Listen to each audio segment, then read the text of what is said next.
Hello friends, आज की इस करंट अफेयर्स की क्लास में आप सबका स्वागत है। बजट 2024-25 के अनुसार क्रिटिकल मिनरल्स मिशन का मेन पर्पस क्या है? खनिजों को अन्य देशों में निर्यात करना, क्रिटिकल मिनरल्स के घरेलू उत्पाद पुनर्चक्रण और विदेश में अधिग्रहण को बढ़ाना, सभी क्रिटिकल मिनरल्स को विदेश से आयात करना, केवल क्रिटिकल मिनरल्स के घरेलू पुनर्चक्रण को केंद्रित करना। तो क्रिटिकल मिनरल्स मिशन का मेन पर्पस है क्रिटिकल मिनरल्स के घरेलू उत्पाद पुनर्चक्रण और विदेश में अधिग्रहण को बढ़ाना। B is the correct answer.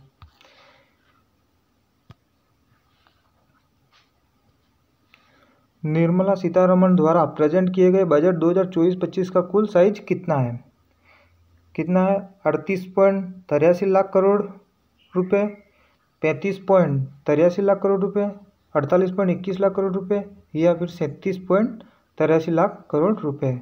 2023-24 में कुल बजट था 45 लाख करोड़ का। कितना था? 45 लाख करोड़ का बजट था। और अभी 2024-25 में 48.21 लाख करोड़ रुपए का बजट पास किया गया है इंडियन सरकार के द्वारा।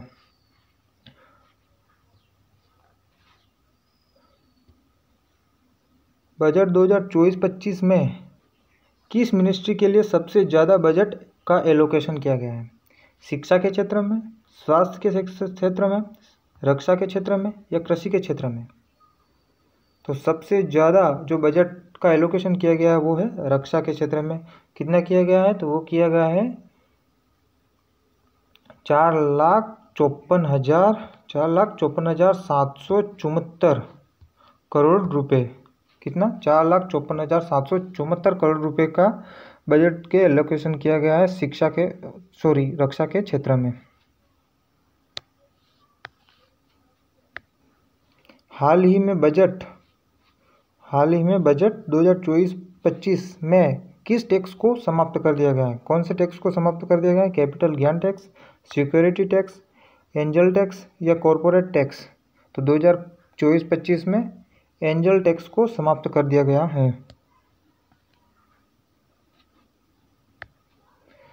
फाइनेंशियल बजट 2024-25 के अनुसार फॉरेन कंपनीज पर कॉरपोरेट टैक्स की रेट को 40% से घटाकर कितना कर दिया गया है?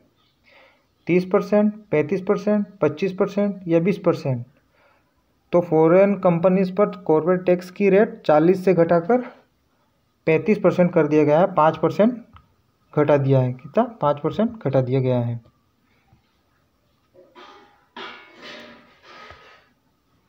नेचुरल फार्मिंग में फार्मर्स के संबंध में बजट 2024-25 इंडियन गवर्नमेंट में टारगेट क्या है? मतलब नेचुरल फार्मिंग में फार्मर्स के संबंध में बजट 2024-25 में इंडियन गवर्नमेंट में टारगेट क्या है? तो वो है adding 1 crore farmers in natural farming. Natural farming मतलब प्राकृतिक खेती। तो 1 करोड़ किसानों को प्राकृतिक खेती में जोड़ना मेन उद्देश्य है इंडियन सरकार का। बजट 2024-25 में हेल्थ सेक्टर के लिए कितनी राशि का आवंटन किया गया है? 70,000 करोड़, 80,000 करोड़, 79,000 करोड़ या 95,000 करोड़? तो ये किया गया 89,000 करोड़ रुपए का हेल्थ सेक्टर में बजट का आवंटन किया गया है। बजट 2024-25 में पोलावरम इरिगेशन प्रोजेक्ट के लिए बजट जारी किया गया। तो पोलावरम इरिगेशन प्रोजेक्ट किस स्टेट में स्थित है? जो पोलावरम इरिगेशन प्रोजेक्ट है उसके तहत इंडियन गवर्नमेंट ने 15,000 करोड़ की वित्तीय सहायता प्रदान की है और इस प्रोजेक्ट के तहत गोदावरी नदी पर डैम बनाकर जल का संग्रहण करना मुख्य उद्देश्य है। और यह किस स्टेट में स्थित है? तो यह है आंध्र प्रदेश में स्थित है। A is the correct answer. Budget 2024-25 में सैलरीड एम्प्लॉयज़ के लिए स्टैंडर्ड डेडिकेशन की न्यू लिमिट क्या है? कितनी है? 75,000, 60,000, 55,000 या 73,000। तो स्टैंडर्ड एजुकेशन के लिए न्यू लिमिट है 75,000 और पहले थी 50,000। पहले कितनी थी 50,000 और 50,000 से बढ़ाकर कितनी कर दी गई है, तो वो की है 75,000। हाल ही में बजट 2024-25 के तहत पूर्वोदय स्कीम को शुरू किया गया। तो निम्न में से कौन सा स्टेट इसमें शामिल नहीं किया गया है? कौन सा स्टेट है वो हमें बताना है। कौन सा है? बिहार, वेस्ट बंगाल, आंध्र प्रदेश या मध्य प्रदेश? तो पूर्वोदय स्कीम में मध्य प्रदेश स्टेट शामिल नहीं किया गया है। D is the correct answer. Budget 2024-25 के अनुसार इंडिया का एजुकेशन सेक्टर में कितनी राशि का एलोकेशन किया गया है? किसमें? एजुकेशन सेक्टर में, शिक्षा के क्षेत्र में इंडियन गवर्नमेंट ने कितने बजट पास किया गया है? तो वो किया गया है, कितना किया है? 1.23 लाख करोड़ रुपीस का, 1.43 लाख करोड़ रुपीस का, या 1.63 लाख करोड़ रुपीस का, या 1.25 लाख करोड़ रुपीस का। तो एजुकेशन सेक्टर में इंडियन गवर्नमेंट के द्वारा 1.25 लाख करोड़ रुपीस का बजट पास किया गया है। न्यू बजट 2024-25 के अनुसार नॉर्थ ईस्ट रीजन में कितने इंडियन पोस्ट पेमेंट बैंक स्थापित किए जाएंगे? 100, 75, 150 या 200? तो नॉर्थ ईस्ट रीजन में 100 इंडियन पोस्ट पेमेंट बैंक स्थापित किए जाएंगे। कितने? 100 इंडियन पोस्ट पेमेंट बैंक। इनमें से एग्रीकल्चर सेक्टर के लिए बजट 2024-25 में कितनी राशि का एलोकेशन किया गया है? तो एग्रीकल्चर सेक्टर में, कृषि क्षेत्र में मतलब 1.43 लाख करोड़ रुपीस का, 1.73 लाख करोड़ रुपीस का, 1.51 लाख करोड़ रुपीस का, या फिर 2.33 लाख करोड़ रुपीस का। तो ये क्या किया गया है? एग्रीकल्चर के क्षेत्र में 1.51 लाख करोड़ रुपीस का एलोकेशन किया गया है।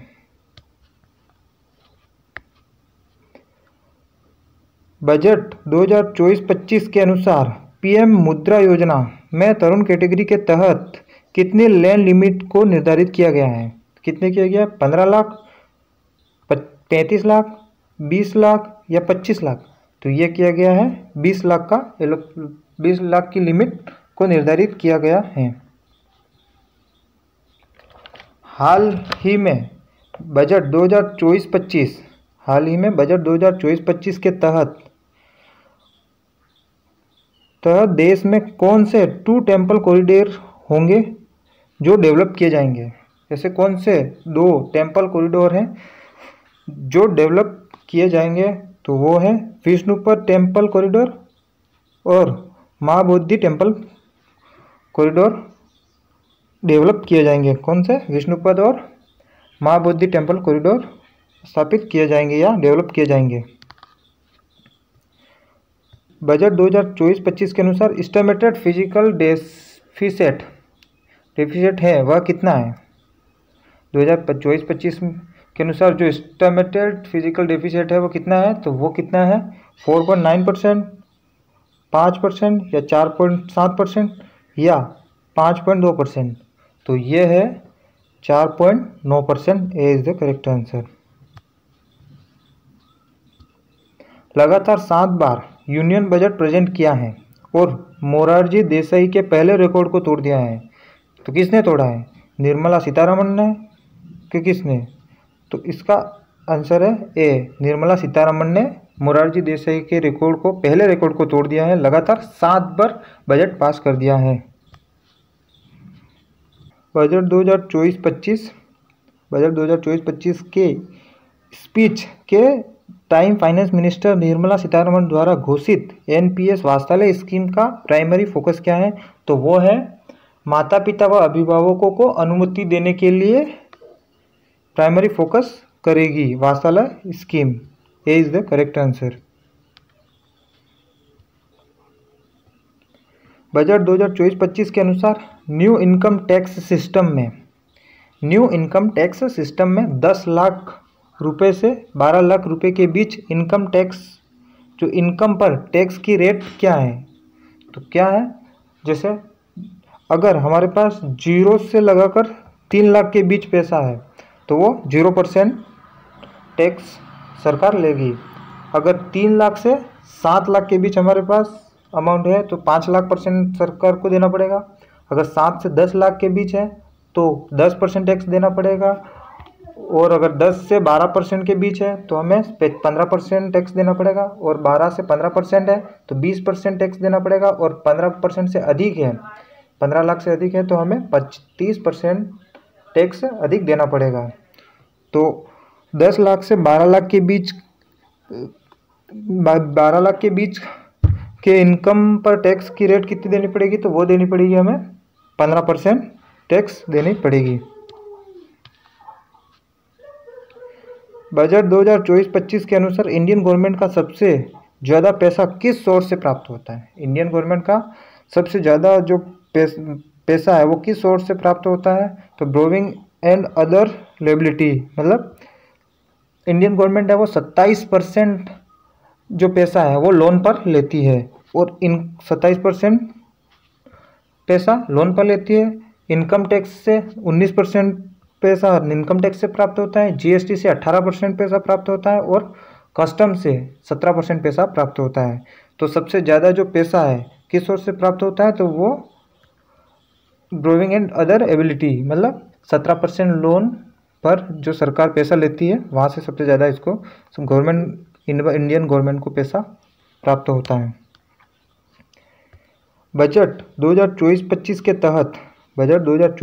तहत इंडियन गवर्नमेंट का सबसे बड़ा एक्सपेंडिचर कहाँ हुआ? तो कहाँ हुआ है? ये हुआ है state on share of taxes and duties, मतलब राज्यों के हिस्सों में सबसे ज़्यादा एक्सपेंडिचर हुआ है इंडियन गवर्नमेंट का।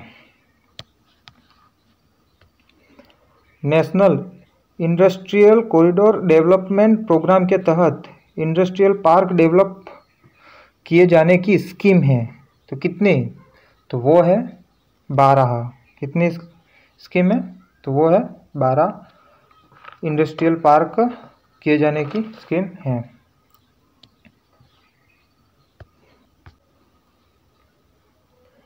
बजट 2024-25 के तहत प्रधानमंत्री आवास योजना के लिए कितना बजट का एलोकेशन किया गया है? तो कितना किया गया है?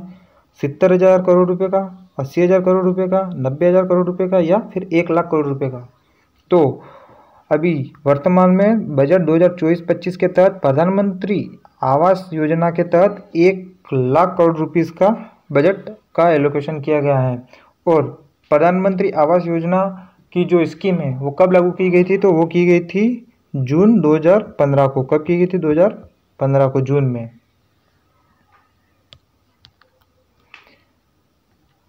बजट 2024-25 के अनुसार डिफेंस सेक्टर पर कितनी राशि का एलोकेशन किए गए हैं? तो हमारे सेना के क्षेत्र में, रक्षा के क्षेत्र में, डिफेंस क्षेत्र में 2024-25 के अनुसार कितनी राशि का एलोकेशन किया गया है? तो 8.83 लाख करोड़ रुपए का, 5.25 लाख करोड़ रुपए का, 5.63 लाख करोड़ रुपए का, या फिर 4.56 लाख करोड़ रुपए का? तो ये किया गया है 5.63 लाख करोड़ रुपए का डिफेंस सेक्टर में, डिफेंस सेक्टर के लिए एलोकेशन किया गया है इंडियन गवर्नमेंट के द्वारा।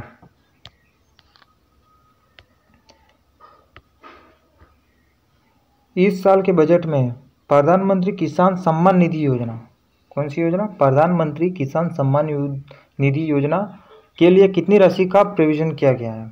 जो प्रधानमंत्री किसान सम्मान निधि योजना है वो कब लागू की गई थी? तो ये की गई थी फरवरी 2019 को। कब की गई थी? तो ये की गई थी फरवरी 2019 को। कब? 2019 को फरवरी में। और कितने रुपए का वो जो प्रोविज़न किया गया है इस बजट में? तो वो किया गया है 60,000 करोड़ रुपीस का। कितना? 60,000 करोड़ रुपीस का।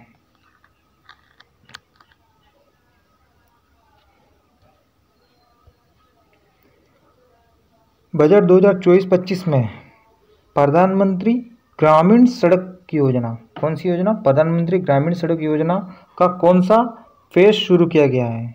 Phase 1, phase 2, phase 3, phase 4? तो प्रधानमंत्री ग्रामीण सड़क योजना का फेज 4 शुरू किया गया है। और जैसे प्रधानमंत्री ग्रामीण सड़क योजना है वो शुरू की गई थी दिसंबर में। कब? दिसंबर में 2000 में। कब की गई थी? दिसंबर 2000 में प्रधानमंत्री ग्रामीण सड़क योजना शुरू की गई थी। इस साल के बजट में किन 4 कास्ट में फोकस किया गया है? तो वो किया गया है फार्मर, पुअर, वुमेन्स और यूथ, मतलब किसान, गरीब, महिलाएं एवं युवा के क्षेत्र में फोकस किया गया है। पीएम सूर्य घर बिजली योजना, कौन सी योजना? पीएम सूर्य घर बिजली योजना के तहत कितने घरों को 300 यूनिट प्रति महीना तक फ्री इलेक्ट्रिसिटी प्रदान की जाएगी? तो कितने घरों में? 50 लाख घरों में, 75 लाख घरों में, 1 करोड़ घरों में, या फिर 1.5 करोड़ घरों में? तो पीएम सूर्य घर बिजली योजना के तहत 1 करोड़ घरों में 300 unit per month free electricity प्रदान की जाएगी। बजट एक लेख पत्र है, तो कौन सा पत्र है? तो ये पत्र है सरकार की राजकोषीय नीति का। कौन से? सरकार की राजकोषीय नीति का। इंडियन कॉन्स्टिट्यूशन के किस आर्टिकल के अनुसार एक वर्ष के यूनियन बजट को एनुअल फाइनेंशियल स्टेटमेंट कहा जाता है? आर्टिकल 108, आर्टिकल 101, आर्टिकल 113 या आर्टिकल 112? तो ये एनुअल फाइनेंशियल स्टेटमेंट आर्टिकल 112 में कहा जाता है।